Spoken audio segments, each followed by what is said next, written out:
일정 부분 조정을 보인 반면 바이오 같은 경우에는 상당히 탄탄하게 주가가 유지하는 그런 모습을 보였죠. 루닛의 지금 2대 주주로 되어 있으면서 전략적 투자가죠. 전량 작년 말에 매도를 했다. 이 물량이 어디로 넘어갔는지는 아직까지 밝혀지지 않고 있습니다.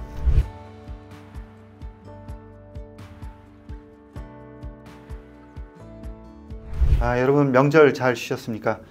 바이오 투자계의 이혜진입니다. 청문회 이후에 미국 상무 재무위원회는 현지 시간으로 4일 로버트 케네디 주니어의 보건복지부 장관 임명에 대한 표결을 진행할 예정입니다. 그 미국 장관 임명 절차를 보면은 지명제에 대한 청문회를 개최를 하는데요. 지금까지 2번의 청문회를 개최를 했죠. 그리고 각 담당 상원위원회에서 일단 표결을 합니다. 여기에서 만약에 통과가 된다 그러면 상원 전체 회의에서 표결을 진행을 하게 됩니다.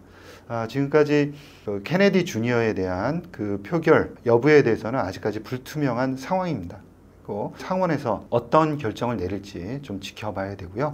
만약에 임명된다 그러면 임명 후에는 어떤 헬스케어 정책을 펼칠지 리스크가 아직 많은 상황이라 조금 더 지켜봐야 되지 않을까 이런 생각을 하고 있습니다. 자, 그러면 한 주간의 바이오 소식을 정리하고 다음 주를 대비하는 위클리 바이오 뉴스 시작하겠습니다.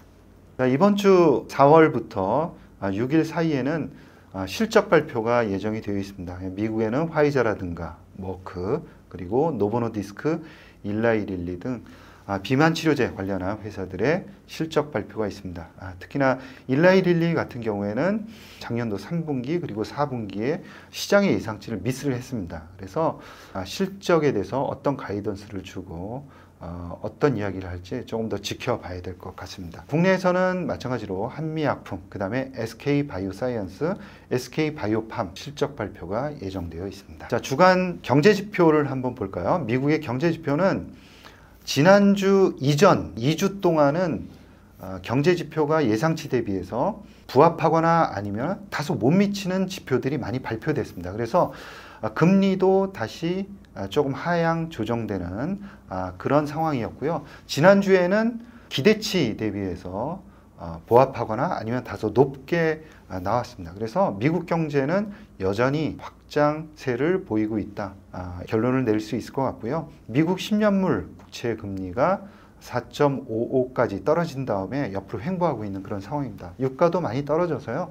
72달러까지 떨어졌습니다. 그래서 지표로는 조금 더 안정세를 보이고 있다. 이렇게 말씀드릴 수 있고요. 주간 나스닥을 보면은 플러스 0.2%. 그래서 나스닥이 다소 이제 빠졌는데 대비해서는 선전을 했다라고 볼 수가 있습니다. 지난주에는 트럼프 정책 불확실성이 좀 부각이 되는 그런 시기였습니다. 나스닥 중심으로 해서 일정 부분 조정을 보인 반면 바이오 같은 경우에는 상당히 탄탄하게 주가가 유지하는 그런 모습을 보였죠. 결국에는 나스닥과 바이오 이 사이에 주가 갭이 좀 축소되는 긍정적인 모습이 좀 나타났다라고 볼 수가 있을 것 같고요. 일정 부분 금리가 조금 더 하향 안정된다 그러면 바이오의 상승 탄력은 더 붙을 것이다 라고 생각은 하지만 향후 금리에 대해서는 조금 더 지켜보자 라는 의견이 많기 때문에 이 부분은 좀 주시할 필요가 있겠다라고 생각을 합니다. 나스닥 같은 경우 약세를 보였고요. 나스닥은 빅테크 위주로 해서 좀 조정을 보인 반면 S&P 500이라든가 다우 같은 경우에는 강보합세를 나타냈다라고 말씀드릴 수 있습니다. 자, 국내 같은 경우에는 코스피가 마이너스, 그 다음에 코스닥 제약지수도 마이너스 1.7% 좀 부진한 모습을 보였습니다. 그렇지만 핵심주 위주로 보유하고 있는 코악트 바이오 같은 경우에는 플러스 1%를 나타냈습니다. 이것은 결국 무엇을 의미하냐면 핵심주 위주로는 강세를 보였다라고 말씀드릴 수 있습니다. 연휴 중에 다양한 이슈들이 있었는데요. 트럼프 정부의 관세 정책으로 주식시장 그리고 가상화폐 시장도 같이 크게 흔들렸습니다. 바이오에 미치는 영향은 지금까지 그리고 앞으로 어떤 영향들이 있을까요? 트럼프의 관세 정책은 일단 오늘 4일 기준으로 해서 어제 이제 나온 얘기는 만약에 트럼프 그 행정부가 관세를 인상하게 된다 그러면은 각지의 생산 기지를 가지고 있는 빅파마의 의약품의 가격이 올라갈 수밖에 없다라는 거죠. 그러면 의약품 가격이 올라가는 부분들을 소비자에게 계속 전가시키려고 할 것이다 라는 거고요. 그렇게 되면은 약가가 올라가기 때문에 약가가 올릴 수 있느냐 하는 이 부분도 이제 이슈가 되긴 하지만 어찌됐건 약가를 소비자에게 전가를 한다 그러면은 소비는 줄 수밖에 없다라는 거죠. 결국에는 다시 수익에 영향을 줄 수밖에 없다라는 이 부분이 우려가 되면서 빅파마 중심으로 해서 일단 주가는 하락하는 모습들이 일부 빅파마에서 보였다라는 겁니다. 그래서 관세가 빅파마에도 돌고 돌아서 영향을 줄 수밖에 없다는 것을 우리가 알 수가 있습니다. 오늘 2월 4일 화요일 기준으로 관세 정책을 유예한다는 소식이 한국 시장에 다시 상승했는데요. 그 중에서도 철강, 화물, 물류 쪽은 계속 하락하는 반면에 바이오와 헬스케어 업종이 오늘 가장 크게 상승을 했더라고요. 이런 업종 간 차이는 어디서 오는 거라고 볼 수 있을까요? 조금 얄밉긴 하지만 다른 산업하고 헬스케어 산업을 같이 봐서는 안 된다라는 거고요.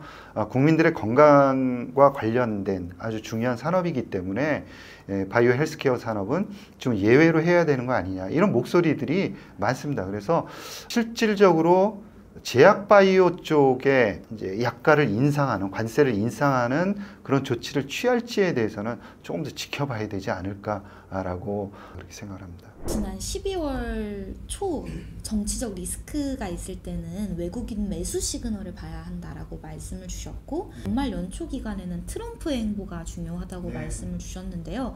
지금 시점에서 투자자들이 어떤 것들을 좀 주의 깊게 볼 수 있을까요? 작년 11월부터 이제 되돌아보면 11월, 12월은 수급이 가장 흔들린 때입니다. 트럼프 정권의 승리 그리고 향후 트럼프 정권이 들어섰을 때 정책 불확실성 이런 부분이 한꺼번에 시장에 영향을 미치면서 외국인들하고 그 다음에 기관들 중심으로 해서 수급을 미리 뺐죠. 그래서 선매도가 일어났습니다. 그래서 11월, 12월은 전통적으로 바이오주가 강세를 나타내야 되는데도 불구하고 주가가 빠졌죠. 그런 상태에서 트럼프 행정부가 들어섰고요.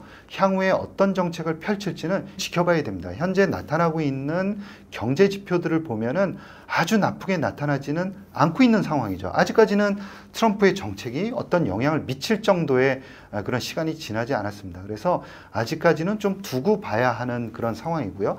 특히 바이오 관련해서는 보건복지부 장관이 영향력이 큰데 아직까지 임명이 되지 않은 상황입니다. 그리고 실질적으로 임명이 된다 하더라도 어떤 정책을 펼칠지는 또 두고 봐야 됩니다. 만약에 로버트 케네디 주니어가 낙마를 한다라 그러면은 바이오 헬스케어 산업은 한번 폭등하지 않을까 이런 의견을 제시하는 애널리스트들이 많습니다. 그래서 아직까지 중요한 변수들이 결정되지 않은 그런 상황이기 때문에 기다리고 어떤 상황이 벌어질지 지켜봐야 한다는 거죠. 기본적으로 최근에 흘러나오고 있는 뭐 임상 결과 발표라든가 다른 이슈들은 아직 별다른 게 없습니다. 최근 한 2, 3주 정도 제가 이제 뉴스 플로우를 계속 보내드리고 있는데 아주 이렇다 할 그런 핵심적인 이슈가 나쁜 이슈도 없고 그 자체적으로 좋은 이슈도 그다지 많지는 않습니다. 그러니까 지금 최근에는 외부 환경이 어떻게 변하는지를 아주 조심스럽게 지켜보고 있는 상황이다라고 보시면 될 것 같고요. 만약에 외부 환경이 좋아진다 그러면은 일시에 눌렸던 것이 반영될 수 있는 가능성이 대단히 높습니다. 마지막 질문으로 루닛의 2대 주주이자 전략적 투자자였던 미국의 가던트 헬스가 작년 말 루닛의 보유 지분을 전량 매도했다는 소식이 있었습니다. 어떤 상황인가요? 루닛의 지금 2대 주주로 되어 있으면서 전략적 투자가죠. 가던트 헬스가 나머지 가지고 있는 3,400만 달러, 약 500억 정도 되는 그런 규모인데요. 전량 작년 말에 매도를 했다. 그리고 루닛은 이 사실을 알지 못했다라고 이야기를 하고 있습니다. 그에 따라서 일시적으로 주가가 이제 영향을 받는 모습을 보였죠. 그런데 이거는 수급적인 요인이다라고 볼 수가 있고요. 이 물량이 어디로 넘어갔는지는 아직까지 밝혀지지 않고 있습니다.